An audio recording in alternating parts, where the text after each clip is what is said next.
En esta ocasión, yo les invito que tomamos nuestra Biblia, la palabra de Dios.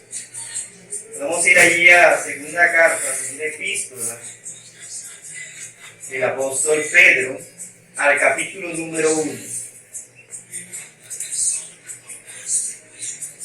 Segunda carta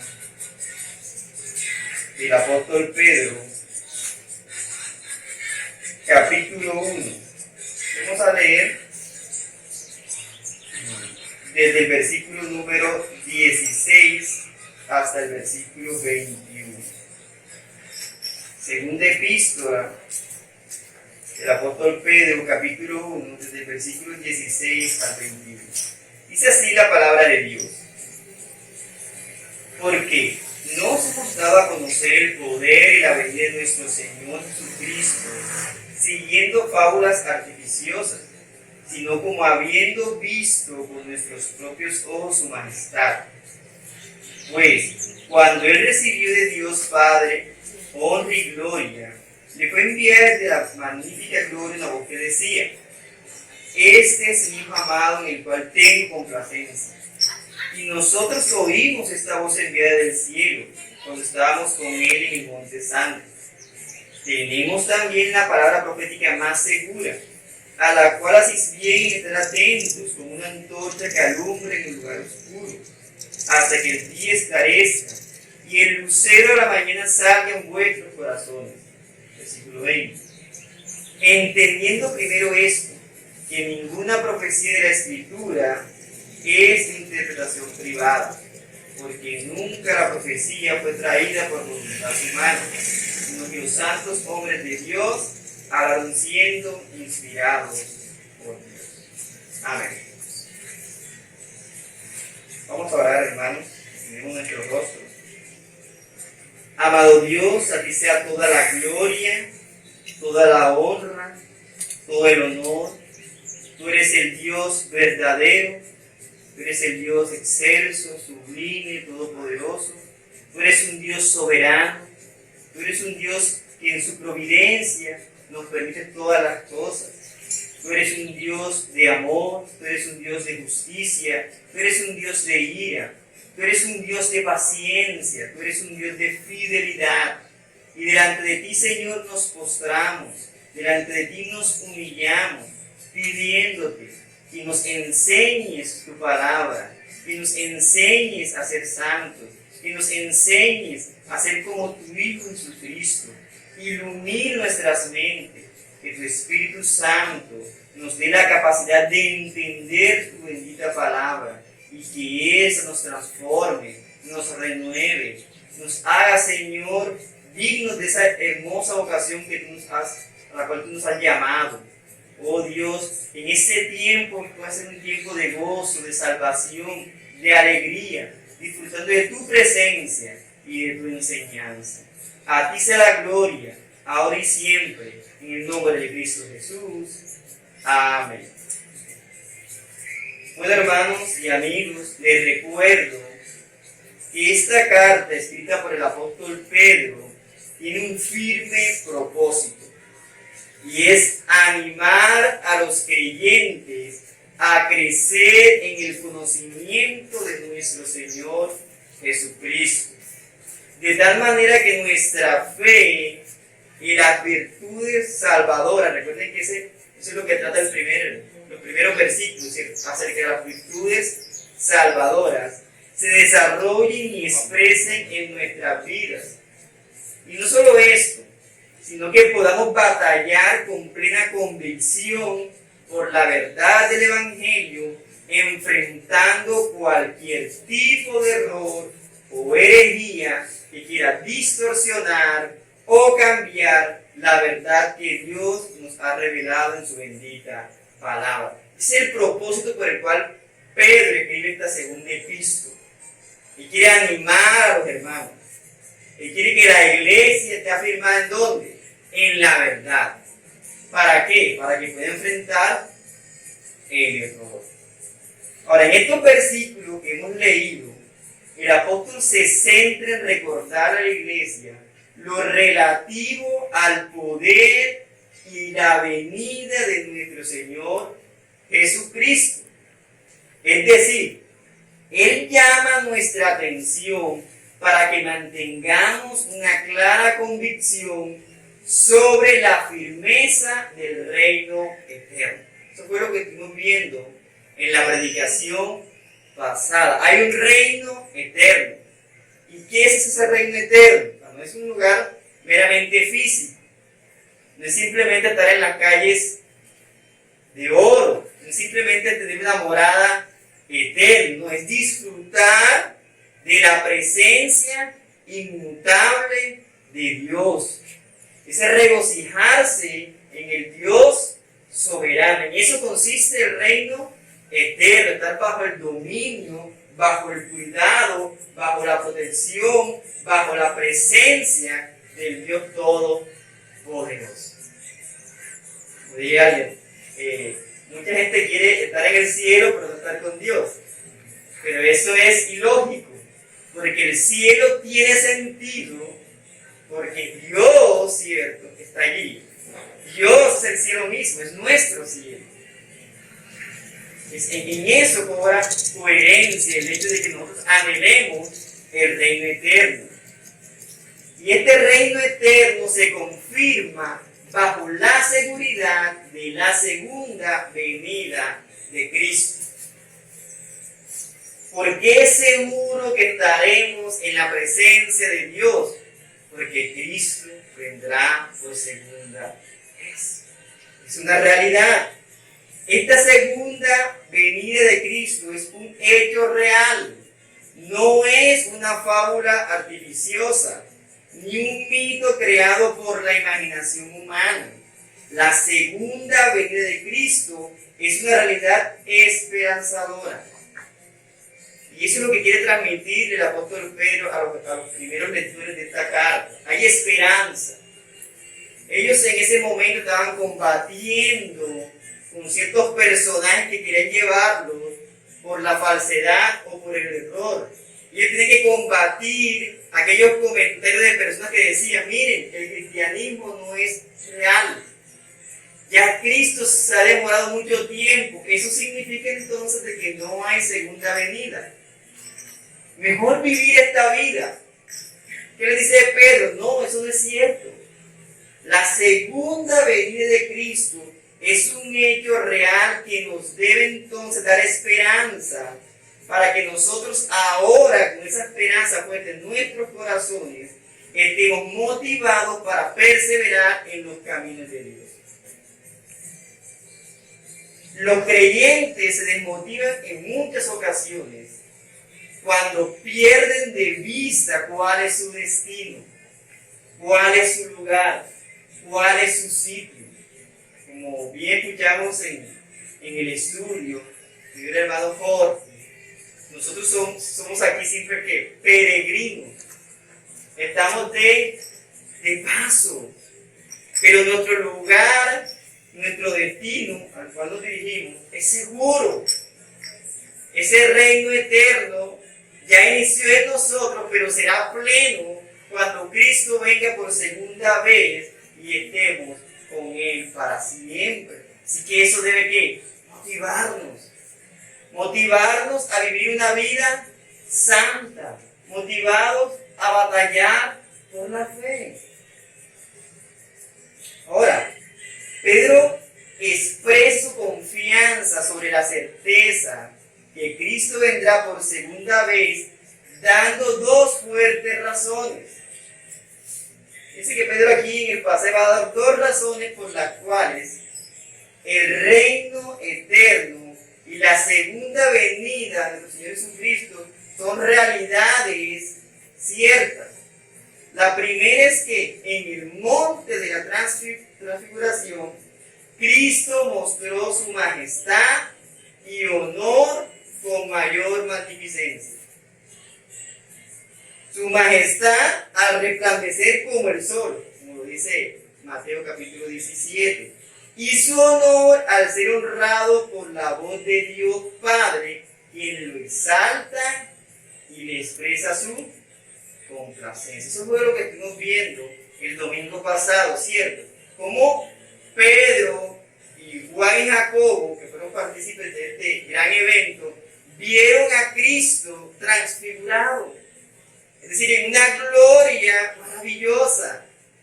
Y esto simplemente era un pequeño bocado de lo que significaría la segunda venida de Cristo.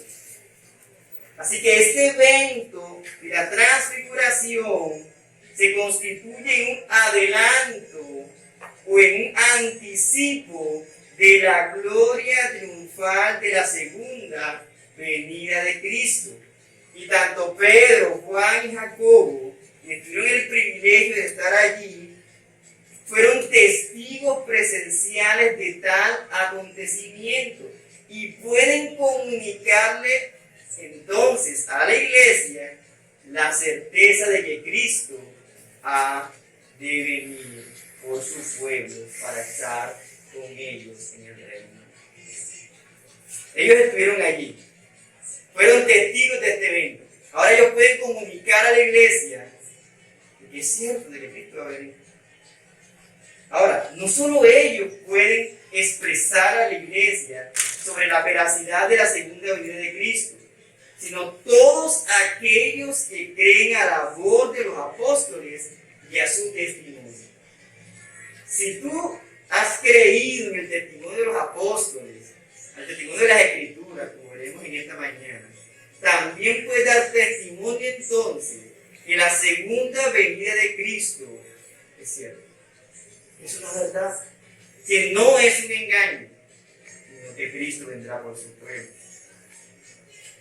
Ahora bien, la segunda razón que manifiesta Pedro acerca de la certeza de la segunda venida de Cristo la estaremos considerando esta mañana. Por ello he titulado este sermón La firmeza del reino eterno. Usted puede colocar ahí parte 2. Es la parte 1, ¿cierto? La firmeza del reino eterno. Y miraremos en primer lugar que el texto habla sobre la palabra profética que garantiza el reino eterno. Es lo primero que tenemos que estar exponiendo. La palabra profética que garantiza el reino eterno. Y en segundo lugar miraremos las características de esa palabra profética. La palabra profética que garantiza el reino eterno y las características de esa palabra profética. Así que veamos nuestro primer punto. La palabra profética que garantiza el reino.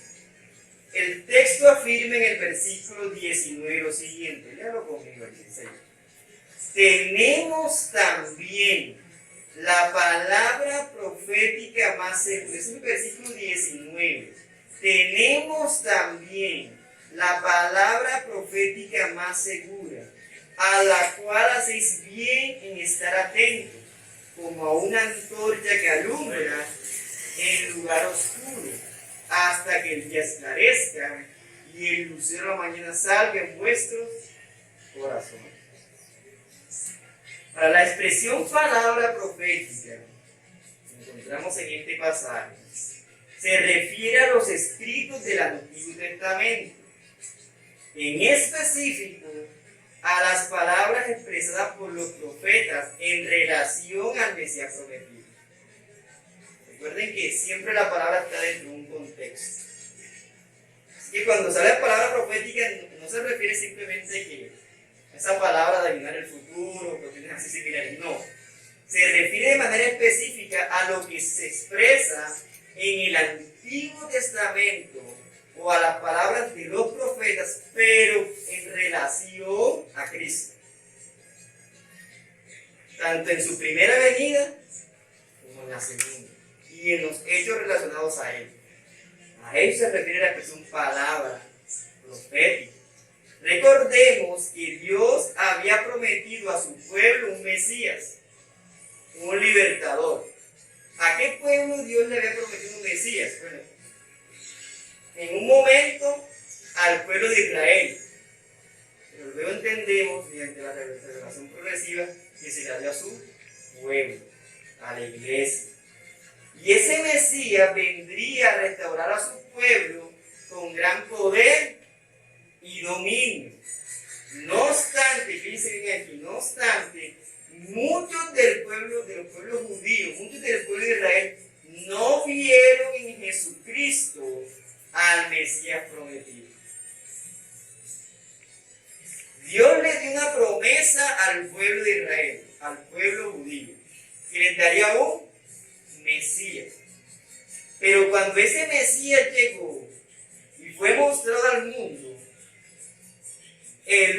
muchos del pueblo de Israel no reconocieron en Cristo a ese Mesías prometido.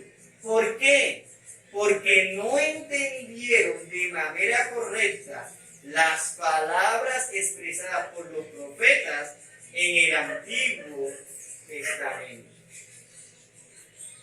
¿Qué esperaban ellos?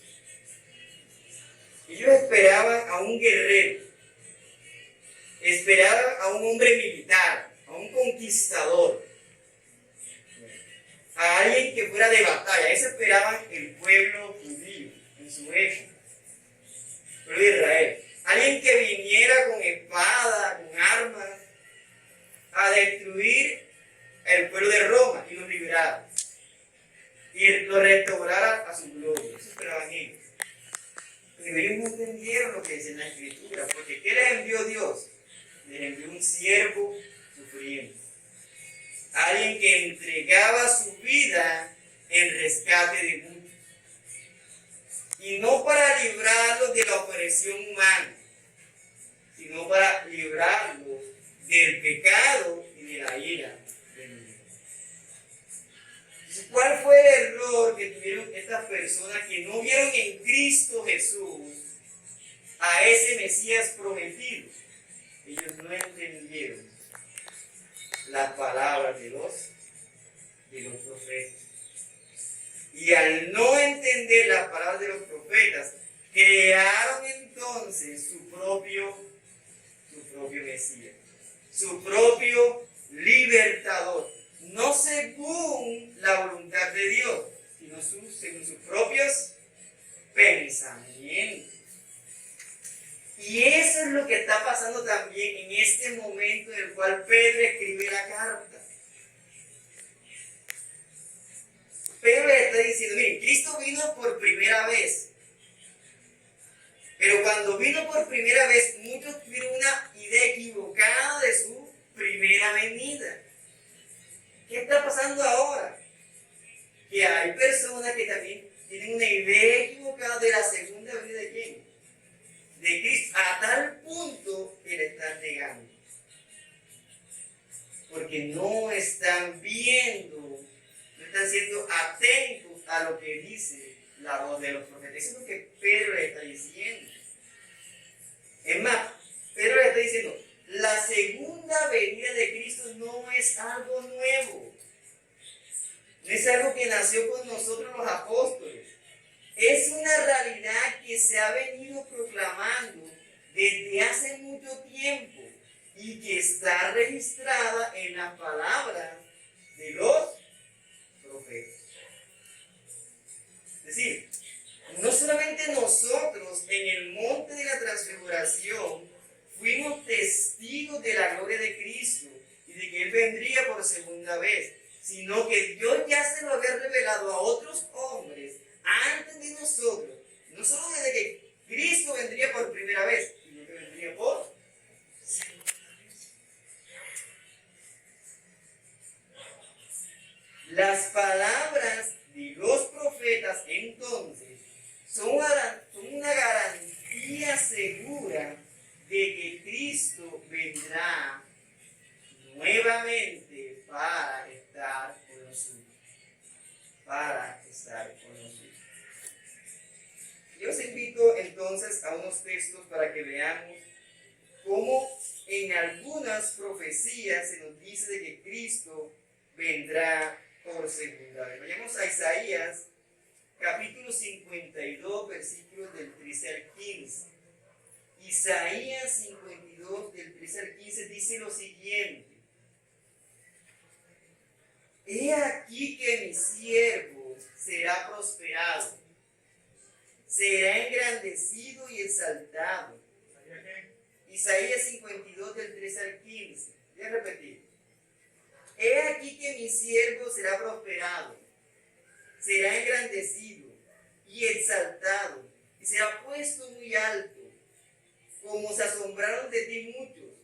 De tal manera fue desfigurado de los hombres su parecer, y su hermosura más que los hijos de los hombres. Así asombrará él a muchas naciones. Los reyes cerrarán ante él la boca, porque verán lo que nunca les fue contado y entenderán lo que jamás habían oído. Entonces, vemos allí que ese Cristo, ese Jesús, que fue maltratado por los hombres, según el texto, ¿qué va a ocurrir? Él vendrá y muchos se asombrarán. Porque ya no va a ser el siervo sufriente, sino que va a venir como un rey, el juez, el todopoderoso y soberano Dios.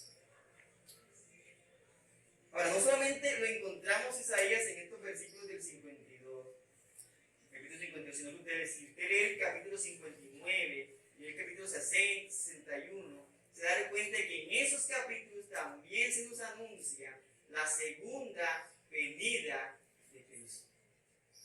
Y no solamente el profeta Isaías habla de que Cristo vendrá por segunda vez, sino que en Zacarías capítulo 12, versículo 10 se nos dice lo siguiente. Zacarías capítulo 12, versículo 10 dice lo siguiente: y derramaré sobre la casa de David y sobre los moradores de Jerusalén espíritu de gracia y de oración, y mirarán a mí, a quien traspasaron, y llorarán como se llora por hijo unigénito, afligiéndose por él como quien se aflige por el primogénito. Eso dice Zacarías capítulo 12, versículo 10. Aquel que traspasaron, aquel que crucificaron, que colocaron en una cruz, que lo juzgaron como malhechor, que fue tratado como un impío. Ese mismo va a venir, ¿cierto? Pero ahora a mostrar su gloria y a impartir justicia.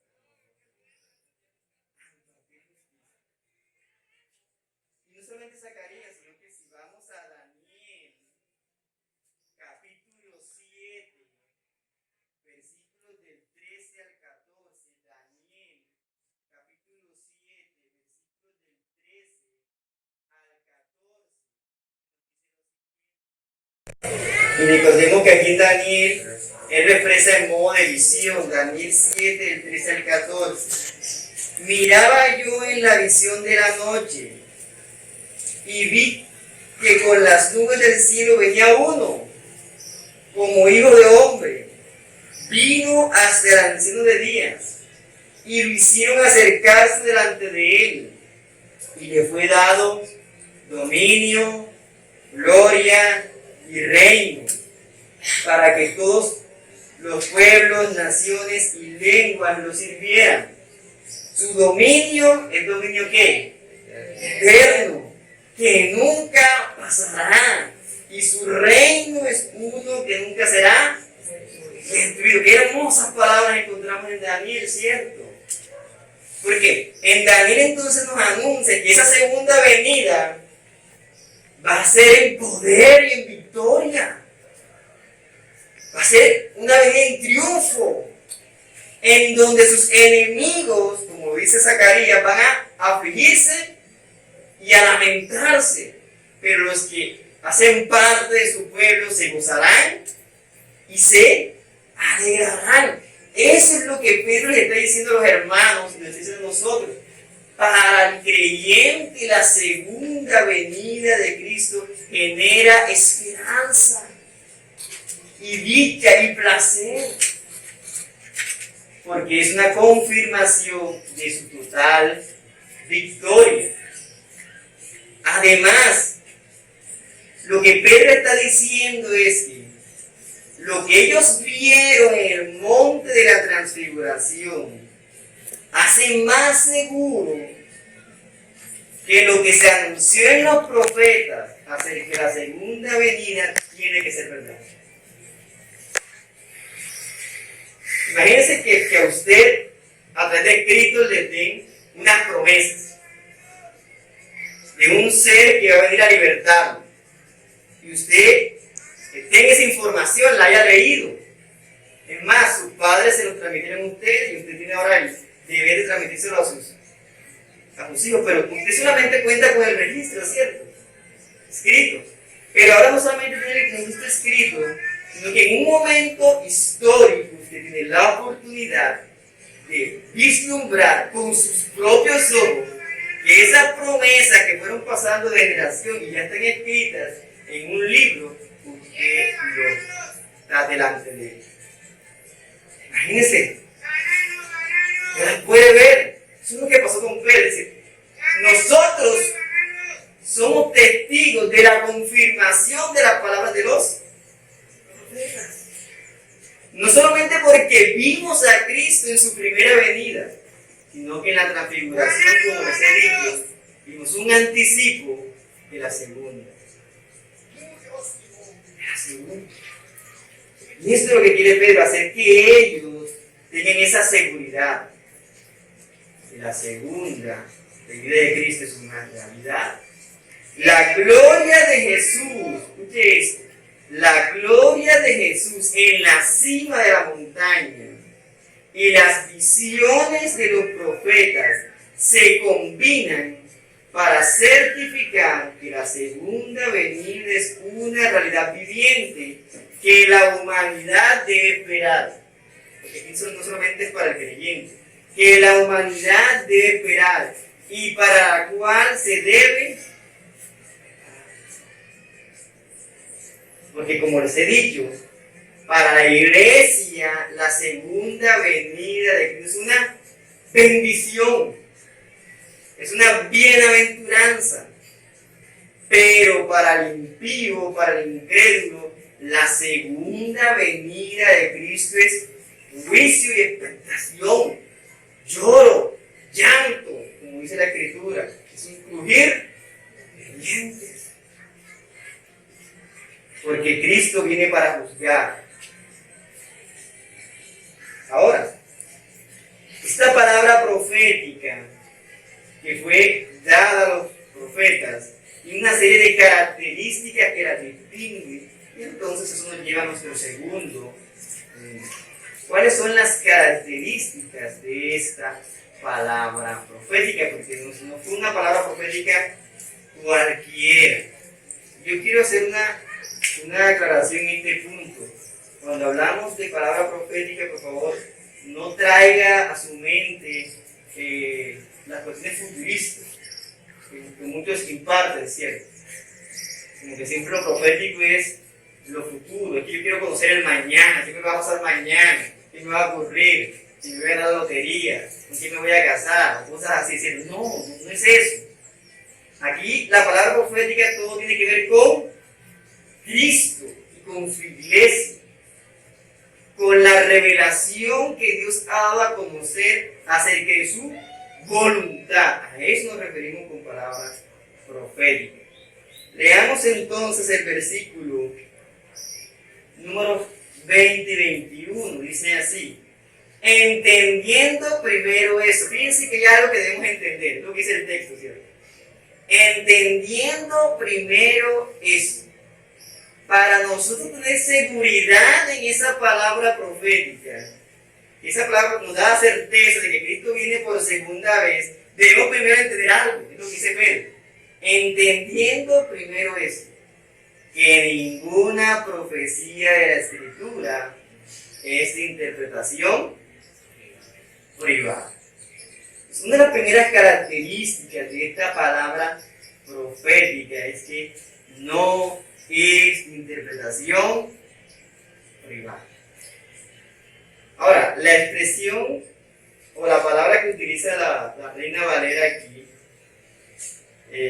interpretación, esa palabra, quizás no es tan exacta como si lo utiliza en otras versiones.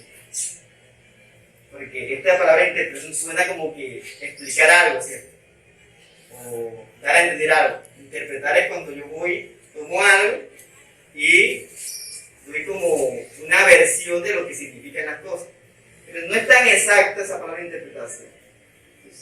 Porque la palabra griega utilizada aquí es lugo, que significa desatar o liberar. Y tiene que ver más con el origen de esa palabra. Es más, si usted lee la Nueva Versión Internacional, va a aparecer que no es de origen privado. No es de origen privado. ¿Qué significa eso? Estas palabras que emitieron los profetas, no se las inventaron ellos. No fue producto de la voluntad de ellos. Y recuerden que eso fue lo que vimos cuando hablamos de la fábula artificiosa, ¿cierto? Una fábula artificiosa es un mito, ¿cierto?, que se crea en la mente humana para entretener o divertir. Pero estas palabras que fueron dadas a los profetas no fueron de interpretación privada, es decir, no fueron de origen humano. Eso es lo que está diciendo Pedro. No nacieron porque un hombre lo quiso. No son producto de la invención de la mente del hombre. Eso significa que no es de interpretación privada. No se basa en mis opiniones. No es que Isaías opinó algo. Es que Daniel opinó algo. Es que como estos hombres, no sé, tenían sueños raros. Tenían como que sueños raros. Entonces, en uno de esos sueños raros se les ocurrió este tipo de cosas. No. Notamos que estas palabras proféticas tienen un origen divino y están tan bien estructuradas que nosotros podemos notar una unidad en estas palabras. Es sorprendente que, aunque Dios habló por distintos hombres, en distintas épocas, en diferentes culturas, todos mantienen la misma esencia. Sorprendente, ¿cierto? Porque si nosotros ahorita jugamos a ese juego popular que es el teléfono roto, si yo empiezo diciendo algo acá, ¿qué pasará cuando esa información llegue acá? Va a estar completamente ¿qué? Distorsionada, distinta, ¿cierto? Porque nosotros seres humanos tendemos a cambiar las cosas según nuestros propios intereses. Pero como esa palabra profética no es de interpretación privada, es decir, no es de origen humano, puede mantenerse en el tiempo, puede mantener su unidad y puede manifestar de manera notable entonces la voluntad de Dios, sin ser alterada. Aquí se demuestra entonces el poder de quién? De Dios. De que esto no es de hombre. Así que lo que primero debemos entender es que esto no viene por voluntad de hombre alguno. Dios la ha conservado. Dios ha mantenido su promesa. Y no solamente la ha mantenido, sino que la ha cumplido, la ha hecho ¿qué? Realidad. Porque quizás pueda suceder que un grupo de hombres se reúnan y armar un cuento bien hecho y bien estructurado. Pero lo difícil sería para esos hombres hacer ese cuento realidad. Y sobre todo si ven épocas distintas. No, entendiendo primero esto, que ninguna profecía de la Escritura es de origen privado. Ahora, también cabe aclarar que si no tiene un origen privado, tampoco puede tener entonces una interpretación privada. Es decir, que si el autor no es humano, para poder entender entonces las palabras registradas por ese autor, necesitamos conocer a quién, el autor de esas palabras. Y es lo que dice el versículo 21. Porque nunca la profecía fue traída por voluntad humana, sino que los santos hombres de Dios hablaron siendo inspirados por el Espíritu Santo. Es decir, que esta palabra no es de interpretación privada, sino que es recibida mediante la operación del Espíritu Santo. Mira lo que leíamos allí en 1 Corintios capítulo 12. El hombre natural no puede entender las cosas que espirituales. Cuando hablamos del hombre natural, es decir, el hombre que no tiene Dios en su vida, que no ha nacido de nuevo y cuyo corazón ha sido regenerado por el Espíritu Santo, no puede entender las cosas espirituales. Puede entenderlas a nivel intelectual. Es decir, si tú no eres creyente, tú puedes leer la Biblia. Si tú tienes la capacidad de leerlo, tienes ojos, tienes una mente, tú puedes leer la Biblia y puedes entender algo de ella, pero esas realidades espirituales no se vivifiquen en ti a menos que el Espíritu Santo te operando. Ahora, en el punto que Pedro está hablando es que estas palabras que estos hombres recibieron y luego proclamaron, no lo hicieron por placer o antojo. No fue que un día, ¿cierto?, Jeremías se levantó y dice, bueno, voy a hablar algo del Señor. No.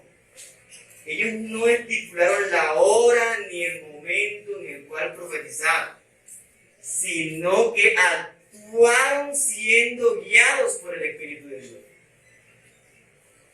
Es importante. No fue que ellos dijeron, Dios, hablan ahora. No. En un momento Dios los guió a dirigir esas palabras. Es más, algunos de ellos, cuando quisieron hablar de estas cosas con juicio, si usted lee la Escritura, se rehusaron. Y es Dios el que operó en ellos para convencerlos de que hablaron. Así que esta palabra profética es recibida mediante el Espíritu. Cuando cualquiera de los profetas interpretaba una situación histórica o decía cómo se iba a desarrollar la historia, no estaba expresando una opinión privada suya propia, sino comunicando una revelación que Dios le había dado. Cuando ellos hablaban, el Espíritu Santo actuaba en ellos para comunicar el mensaje. Es por eso que notamos que en el Antiguo Testamento se nos dice que la señal de que un profeta era falso era que hablaba para sí mismo, por sí mismo, haciéndolo para con Dios, pero sin ser guiado por el Espíritu Santo. Jeremías condena a los falsos profetas. Por ejemplo, en Jeremías 23, versículo 16, dice lo siguiente: hablan visión de su propio corazón, no de la boca del Señor. Es decir, no son guiados por el Espíritu de Dios. Ezequiel, versículo 13:3, dice lo siguiente: hay de los profetas insensatos que andan en pos de su propio espíritu y que nada han visto. Es decir, las visiones y las revelaciones que estos hombres tenían lo hacían siempre guiados por el Espíritu. Así que esta palabra profética, en primera instancia, no es interpretación privada, y en segunda instancia es recibida mediante el Espíritu Santo. Pero hay algo más. Leamos nuevamente el versículo 21. Dice: porque nunca la profecía fue traída por voluntad humana, sino que los santos hombres de Dios hablaron siendo inspirados por el Espíritu Santo. Esta palabra profética es dada solamente a hombres santos. Hombres santos. Es decir, aquí cuando hablamos de hombres santos, no nos referimos a hombres perfectos, que no pequen. No. Aquí la expresión santo es hombres que han sido apartados por Dios para un propósito señalado. Han sido hombres apartados, han sido hombres consagrados por Dios para esta labor que es específica. Hombres santos. No eran cualquiera. No se autoproclamaban ellos profetas. No se autonombraban, no. Eran escogidos por Dios. ¿Eran qué? Apartados. ¿Cómo? Bueno, ya lo hemos dicho. Mediante la operación del Santo Espíritu. Los que podían proferir esta palabra profética eran hombres que han sido apartados por Dios mismo. ¿Y para qué? Bueno, para dar un mensaje al pueblo de Dios. Estos hombres no hablaban y no han sido apartados para beneficio suyo o para provecho de ellos mismos. Ellos hablaban en nombre de Dios para bendición del pueblo de Dios. Es importante.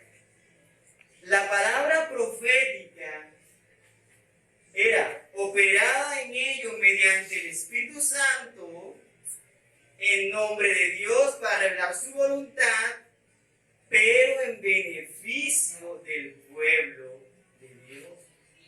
¿Y por qué digo esto? Porque los falsos profetas, los falsos maestros, se van a levantar, pero siempre en busca del beneficio ¿qué? Propio. Siempre en busca de ¿qué? De ganar ellos. Siempre en busca de ¿qué? De sacar algún tipo de provecho o ganancia. Pero si nosotros notamos en la Escritura y buscamos a estos profetas, vas a encontrar una gran característica en ellos. Es que eran hombres sufriendo, hombres maltratados, hombres que por proclamar la verdad se exponían a ser excluidos del pueblo, a ser golpeados, a ser rechazados por dar un mensaje. Qué distante de nuestros días, ¿cierto? Muy distante de nuestros días, donde muchos se proclaman profetas.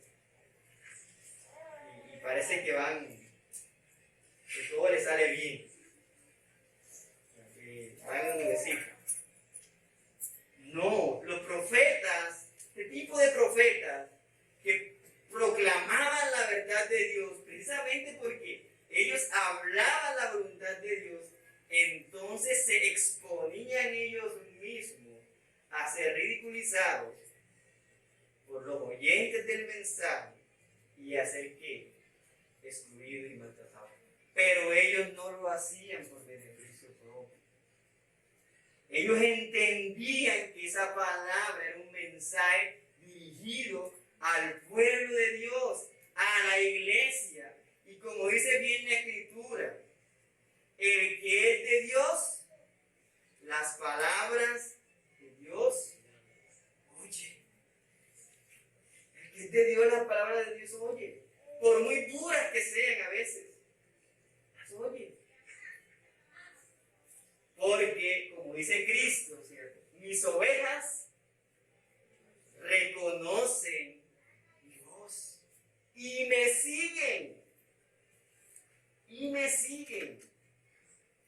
Así que era un mensaje de la iglesia. Así que estos hermanos tienen aquí también una advertencia que está en el versículo 19. Tenemos también la palabra profética más segura, a la cual hacéis bien en estar como atentos. Atentos. Él les explicó cómo o cuáles son las características de esta palabra profética, ¿cierto? Y porque esta palabra profética garantiza entonces la firmeza del reino eterno y la segunda venida de Cristo. ¿Qué deben hacer entonces ellos con estas cosas? ¿Qué debemos hacer nosotros con estas cosas? ¿Qué debemos hacer nosotros? El texto dice, debe estar como atento. El mayor bien que puedes tener en tu vida es atento a estas cosas. ¿Y cómo debes, y cuál es la manera o el modo en el cual debo estar atento? El versículo dice, como a una antorcha que alumbra en lugar oscuro hasta que el día esclarezca y el lucero de la mañana salga en vuestros corazones. Si tú estás en un lugar oscuro, pues no ves absolutamente nada, ¿qué vas a procurar? Un poco de luz. Vas a procurar un poco de luz. Si estás en una habitación, en un lugar donde está todo oscuro y tú quieres avanzar, vas a procurar tener un poco de luz. Y si la tienes, ¿qué vas a hacer con esa luz? ¿La vas a menospreciar? ¿Vas a dejar a un lado? ¿Vas a estar cerca de ella? Es más, si ella se mueve, tú vas a ir en pos, porque es la que ilumina en ese momento. Sendero. En estos instantes, hermanos, así como en el momento en que Pedro les habló a sus hermanos, nosotros estamos en un lugar oscuro. El mundo es un lugar oscuro. Y la única lámpara, antorcha que nosotros tenemos para seguir en nuestros peregrinajes es la palabra de Dios. Ahora, no solamente tenemos la palabra del Antiguo Testamento, tenemos la palabra del Nuevo. Y nosotros debemos ser vigilantes a esa palabra, estar atentos a ella, hasta el momento en que Cristo venga y entonces se cumpla esa promesa hermosa que dice el texto en el versículo 19, hasta que el día esclarezca. Y eso es maravilloso, hermano, porque eso significa de que no estaremos por siempre en ese lugar que es oscuro. Llegará un día, ¿cierto?, en el cual haya que claridad. ¿Y qué va a suceder? El lucero de la mañana va a subir en nuestros corazones. Ese es el reino eterno que anhelamos. Estar en la presencia vívida de Dios. Y por eso con expectación anhelamos que Cristo venga por segunda vez. Por segunda vez. 19, versículo, 2 de Pedro, capítulo 1, versículo 19. Anhelamos entonces que Cristo venga por segunda vez. Esa es nuestra expectación. Es nuestra expectación. Hermano, que Dios nos conceda entonces siempre estar atentos a sus palabras. Y recordemos que en nuestro tiempo Dios habla a través de la Escritura. Y únicamente a través de la Escritura. Y que si ella no es nuestra antorcha, entonces seguramente nos perderemos. Que Dios continúe bendiciendo. Oremos, hermanos. Amado Dios, a ti sea toda la gloria y toda la honra. Te damos gracias por tu bendita palabra. Gracias, Señor, porque tú hablas a nuestros corazones. Gracias, Señor, porque en tu escritura tú nos cambias, tú nos transformas. Nos haces parecernos más a Jesucristo, tu Hijo amado. Te pedimos que nos fortalezcas, que nos ayudes, Señor, a ser más atentos a tu bendita palabra, que ella sea nuestro pan, nuestro alimento. Que cada día, Señor, podamos dirigirnos a ella y ser alimentados por estas palabras de vida. Gracias, oh amado Rey, porque sabemos que tú nos das mucho más de lo que pedimos o entendemos, y que tú, como Padre